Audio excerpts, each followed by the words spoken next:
आउज़ बिल्लाहि मिनश्शैतानिर्रजीम बिस्मिल्लाहिर्रहमानिर्रहीम। अस्सलाम वालेकुम। 9th क्लास उर्दू क्लास में आज हम पढ़ रहे हैं नज़म नंबर 3, जिसका उन्वान है बरसात की बहारें। हमारी इस नज़म के शायर हैं नज़ीर अकबर आबादी। नज़ीर अकबर आबादी की तारीख़ पैदाइश है 1735 और तारीख़ वफ़ात है 1830। इनकी जाए पैदाइश है दिल्ली, असल नाम है वली मोहम्मद। हमारी ये नज़म बरसात की बहारें कुलियात नज़ीर से इक़्तिबास है। तो 9th क्लास हम इस नज़म के पहले बंद की तशरीह कर चुके हैं। आज हम इसके दूसरे और तीसरे बंद की तशरीह करेंगे। तो सबसे पहले हम अपना बंद पढ़ते हैं।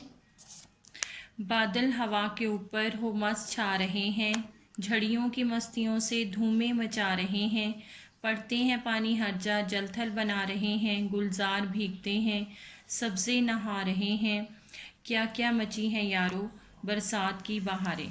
तो 9th क्लास सबसे पहले हम मुश्किल फाज के मायने देख लेते हैं ताकि तशरीह करने में हमें आसानी रहे। मस्त, नशे में, बेखुद, धुन, लगन, हर जा, हर जगह, जलथल, पानी और खुश्की, गुलजार, बाग, झड़ी, लगातार बारिश। तो 9th क्लास अब हम अपने इस बंद का मफ़हूम करते हैं। मैं एक एक लाइन पढ़ के उसके साथ साथ मफ़हूम बताती जाऊंगी। बादल हवा के ऊपर हो मस्त छा रहे हैं, बादल हवा के दोष पर मस्त हैं, झड़ियों की मस्तियों से धूमें मचा रहे हैं, झड़ियाँ लगी हुई हैं। पड़ते हैं पानी हर जा, जलथल बना रहे हैं, बारिश के सबब जलथल एक हो रहे हैं। गुलजार भीगते हैं, सब्ज़े नहा रहे हैं, बागात भीग रहे हैं और हरी भरी खेतियाँ पानी से भरी हुई हैं। क्या क्या मची हैं यारो बरसात की बहारें, हर तरफ बरसात की बहारों की धूम मची हुई है। एक बार फिर इस बंद का मुकम्मल तौर पर आप सुन लें मफ़हूम। बादल हवा के दोष पर मस्त हैं, झड़ियाँ लगी हुई हैं, बारिश के सबब जलथल एक हो रहे हैं, बागात भीग रहे हैं और हरी भरी खेतियाँ पानी से भरी हुई हैं, हर तरफ बरसात की धूम मची हुई है। तो 9th क्लास अब हम अपने इस बंद की तशरीह करेंगे। तो इसकी तशरीह कुछ यूँ होगी। नज़ीर अकबर आबादी बरसात का मंजर बयान कर रहे हैं। वो कहते हैं कि बादल हवा के दोष पर सवार होकर आ रहे हैं और अपनी मस्तियाँ दिखा रहे हैं। घटाएं आती हैं तो मस्तियाँ फैलाकर देखने वालों को भी मस्त और बेखुद कर देती हैं। नज़ीर अकबर आबादी कहते हैं कि बरसात की वजह से खूब पानी बरस रहा है, कहीं तो गढ़ों में बेपनाह पानी जमा हो गया है और जो जगहें बुलंदी पर हैं वो खुश्क रह गई हैं। बाज़ मकामात पर जलथल एक हो गए हैं।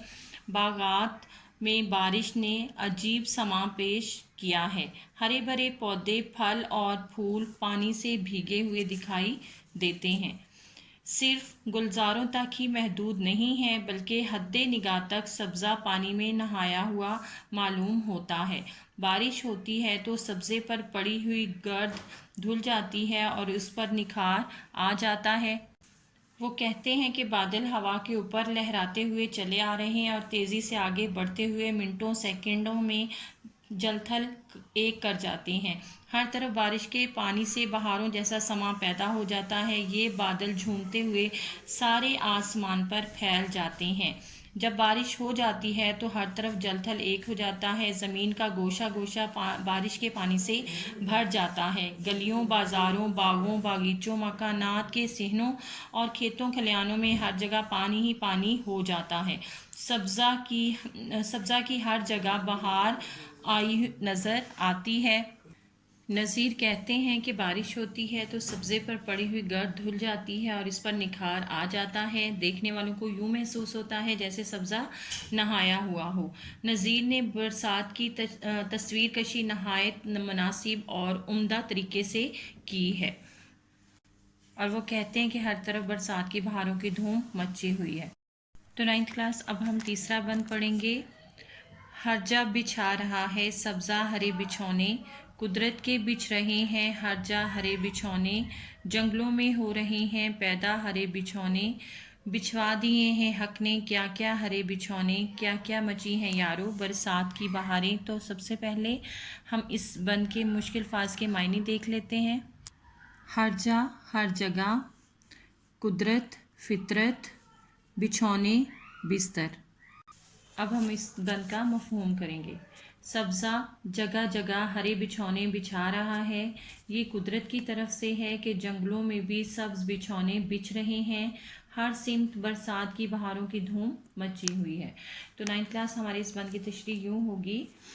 نذیر اکبر آبادی کہتے ہیں کہ بارش ہو رہی ہے، برسات نے خوب دھومیں مچائی ہوئی ہیں اور میگھ کی وجہ سے ہر طرف اور ہر جگہ سبز رنگ کے بچھونے بچھے ہوئے ہیں، یوں لگتا ہے جیسے سبز رنگ کی چادر سی بچھی ہوئی ہے، جس طرف نگاہ اٹھتی ہے سبزہ اپنی بہار دکھا رہا ہے۔ نذیر اکبر آبادی کہتے ہیں کہ ہرے ہرے بچھونے قدرت نے بچھائے ہیں، برسات میں بادل جھوم کے آتے ہیں تو یہ قدرت کی کرشمہ سازی ہے، وہی ہے جو بادلوں کو ہوا کے دوش پر سوار کرا کے صحرا و بیابان میں لاتا ہے اور خشک زمینوں کو سیراب کر کے نہال کر دیتا ہے۔ وہ جگہ جہاں خشکی ہوتی ہے، دھول اڑتی ہے، بارش کے بعد وہی جگہ سرسبز و شاداب ہو جاتی ہے، ہری بھری گھاس اگتی ہے اور بنجر زمین کو زمرد کی طرح جاں فضا بنا دیتی ہے۔ یہ سارا قدرت کا کھیل ہے۔ ہر طرف خوبصورتی کا سماں پیدا ہو جاتا ہے۔ قدرت نے ہر طرف سبز بچھونے بچھا دیے ہیں اور ماحول کو دل خوش کن بنا دیا ہے۔ دل و دماغ پر خوشی کی لہر دوڑنے لگتی ہیں۔ شاعر کہتا ہے کہ میدان تو میدان ہے، جنگلوں میں بھی سبز رنگ کے بچھونے بچھے ہوئے ہیں، یہ شادابی یہ بہار برسات کے سبب ہے۔ مختصر یہ کہ قدرت نے چاروں طرف سبزہ ہی سبزہ بکھیر دیا ہے۔ برسات کے پانی نے ہر چیز پر نکھار پیدا کر دیا ہے، جہاں تک نظر کام کرتی ہے ہریالی ہی ہریالی نظر آتی ہے، ہر طرف برسات کی بہار کی دھومیں مچی ہوئی ہیں۔ یہ اللہ تعالیٰ کی قدرت ہے کہ اس نے سطح زمین پر اس موسم میں سبزے کی فراوانی پیدا کی ہوئی ہے۔ شاید اس کی وجہ یہ ہے کہ سبزہ دیکھنے سے آنکھوں کو ٹھنڈک ملتی ہے اور قدرت شدید گرمی کے بعد بارشوں کے ساتھ ساتھ سبزے کے بچھونے بچھا کر ہمیں راحت دینا چاہتی ہے۔ اللہ کی اس نعمت کا جتنا شکر ادا کیا جائے کم ہے، کیونکہ ہر طرف برسات کی بہاروں کی دھوم مچی ہوئی ہے۔ 9th کلاس مشقی سوالات میں ہم سوال نمبر 1 کر چکے ہیں، آج ہم کریں گے سوال نمبر 2۔ ہمارا سوال نمبر 2 ہے تیسرے بند میں موجود ردیف کی نشاندہی کریں۔ تو سب سے پہلے ہم یہ جانیں گے کہ ردیف کیا ہے، کہ ردیف سے کیا مراد ہے۔ شعر کے آخر میں آنے والے لفظ یا الفاظ کے مجموعے کو ردیف کہا جاتا ہے۔ ہر شعر میں ردیف کا لفظ یا الفاظ ہو بہو دہرائے جاتے ہیں اور اس میں کوئی تبدیلی نہیں ہوتی۔ تو 9th کلاس اب ہم دیکھتے ہیں کہ ہمارے تیسرے بند میں کیا ردیف استعمال ہوئی ہے۔ ہمارے تیسرے بند میں استعمال ہونے والی ردیف ہے ہرے بچھونے۔ تو 9th کلاس امید کرتی ہوں تشریح سمجھنے میں آپ کو مدد ملے گی۔ آج کے لیے اتنا ہی، کل اگلے سبق کے ساتھ پھر ملیں گے، تو کل تک کے لیے اللہ حافظ۔